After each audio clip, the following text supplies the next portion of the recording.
I'm so excited to be with you. I know you are very happy to be in this class. In our previous class, we talked about HIV. We looked at the meaning of HIV. Can remember I said HIV is a deadly communicable disease that destroys the blood and the immune system in the body. And after that, we talked about the ways that HIV can be spread. We looked at the meaning of HIV. Today, we are going to be looking at another interesting one. We are going to be talking about how HIV or AIDS cannot be transmitted, because we have looked at that it can be transmitted. We have looked at when they say transmission, it means how it can be gotten and you can get it. We've discussed all this. So today we are going to be talking about how it cannot be transmitted. That is how we cannot get it. What are those ways we cannot get it? That's the meaning of transmitted. First one there, it says HIV cannot be transmitted through shaking hands with an infected person. What that means is, for example, I know that Mr. Obi has been infected with HIV. We all know that. That does not mean that once I go and meet Mr. Obi, have an handshake with Mr. Obi, because Mr. Obi is already infected with the virus, that once I shake him, I will have the virus. No, it does not go that way. We cannot get that deadly disease through that. Remember, we said it's a communicable disease. It cannot be spread through shaking of hands. Then sharing cups and towels with an infected person does not mean that when you know that this person has been infected with HIV or this person has HIV, does not mean that once the person uses a cup, the person uses a spoon or a towel, because the person has the virus, once you just touch any of such things, you will contact the deadly disease. No. Remember, I said in our previous class that it has to do with blood. That is one major ways, through blood transfusion, or anything that has to do with that person's blood that has been infected. But in this case, once you are just sharing the cup, or you are just sharing the spoon, or you are just sharing the towel, and there is nothing like blood attached to it, you can't get the virus. Through insect bite. We all know insects. Mosquito. You cannot just be lying down now on the bed. Mosquito comes and beats you. You will not say, Miss Rita said that once the blood touches me, because it's blood transfusion. Now, you know, sometimes when these insects bite you, you will have, maybe most times you just kill, you noticed it quickly and you eat that place, or you eat the insect, and the insect, you just kill the insect there, and some blood will just come out. Because I now said it's true blood transfusion, you now feel that, oh, I have gotten HIV. No, it has to do with an infected person.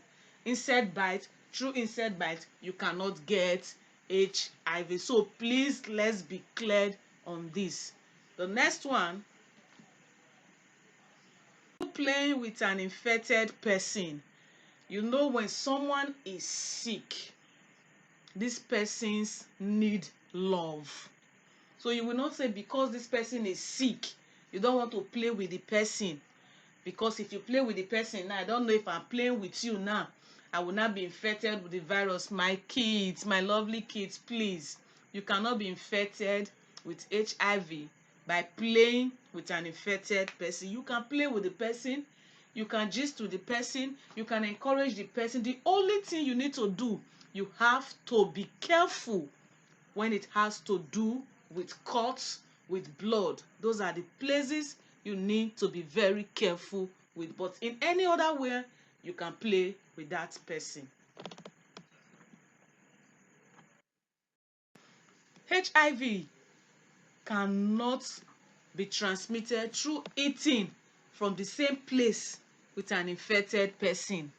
You know, I said when someone is sick, it's also appropriate for us to show that person love, so that the person will not be feeling isolated. The person will not be feeling, oh, because I'm sick, I'm already dead, people are running away from me. You can eat with the person, but as I said earlier, be very careful with the contact. When someone is eating, there's no way that somebody will be eating and the person will just carry a knife and go and cut his or herself, that blood will not start coming out. No, because you are eating. So eating with the person, from the person that is infected, through that means you cannot get HIV. So when you are eating with someone that you know that is infected, you don't need to be scared.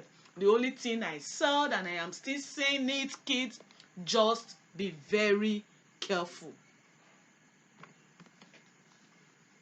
In the same toilet seat with an infected person, you cannot be infected with the virus when you use the same toilet, because when the person is using the toilet, the person did not cut his part, his body part, or his blood there, or the person did not add some injury or some scars on his body, and there's now blood there, then you now go there and use the blood to touch your own body. Nothing like that. So when you are using the same toilet seat with an infected person, you cannot contact HIV. So be free. The only thing you need to do when you are using the toilet, make sure the toilet is clean. You flush it, make sure it's neat, then you can use it.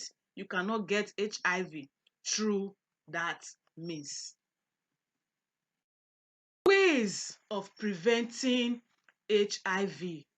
Kids, I need us to pay attention to these ones. How do we prevent it? How do I make myself to be free from this deadly disease so that I will not get infected with it? It says proper covering of our wound. When you have injury, please and please, for Christ's sake, take good care of the injury. Cover it well. You know, sometimes when we have cuts, there is every tendency of blood coming out from it. So you take good care of it. And even you that does not have the cut, or you come across a person that has a cut, it might be your friend that just got injured and you are there. When you see this person's blood coming out from their body, please be careful with those injuries. Then another thing we should know is, I said it, we have to be very careful with playing with sharp objects. You know, if you are playing with an object, for example, you are playing with needle, you are playing with knife, you have to be very careful, because those objects can easily get you injured. And when you get injured with those sharp objects, the next thing that comes out from those sharp objects is blood. Even some persons, when you see them using knife to cut things, as he's cutting it for you, he gets injured and blood comes out from that person's body.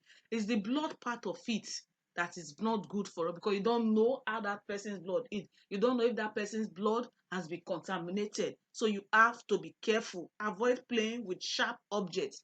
Then another one is asking for new syringe whenever we are taking injection. When we go to the hospital, this one is very important.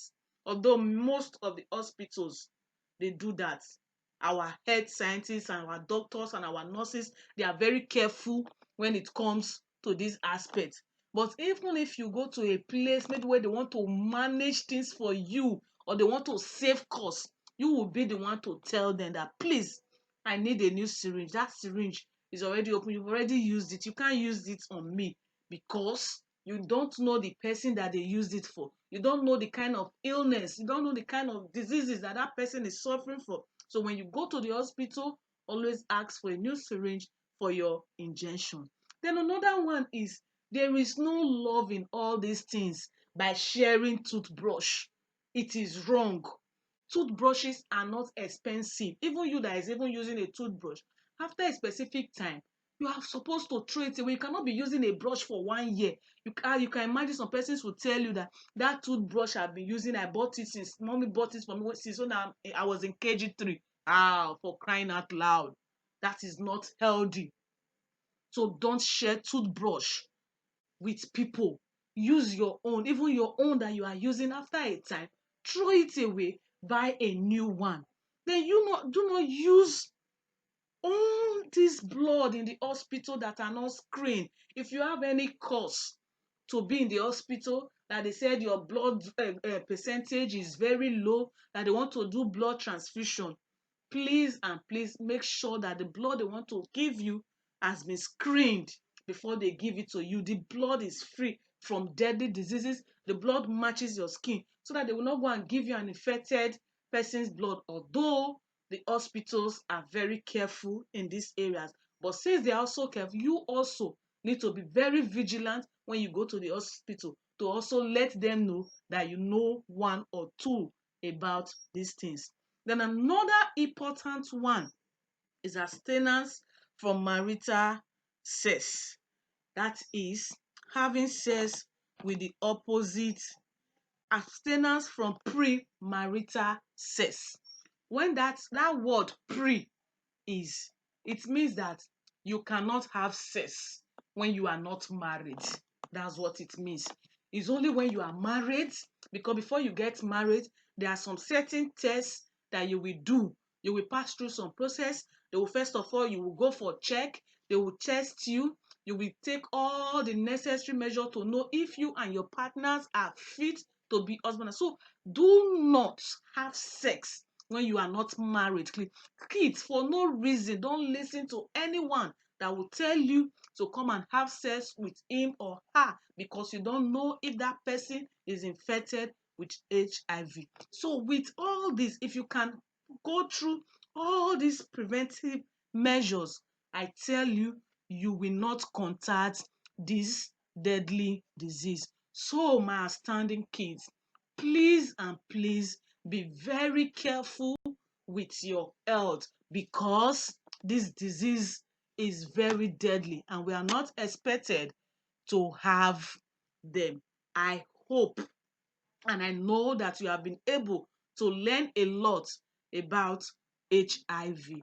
And with this lesson, you will be able to prevent anything that will make you have HIV. Thank you, kids. See you. Bye. See you in our next class. Bye.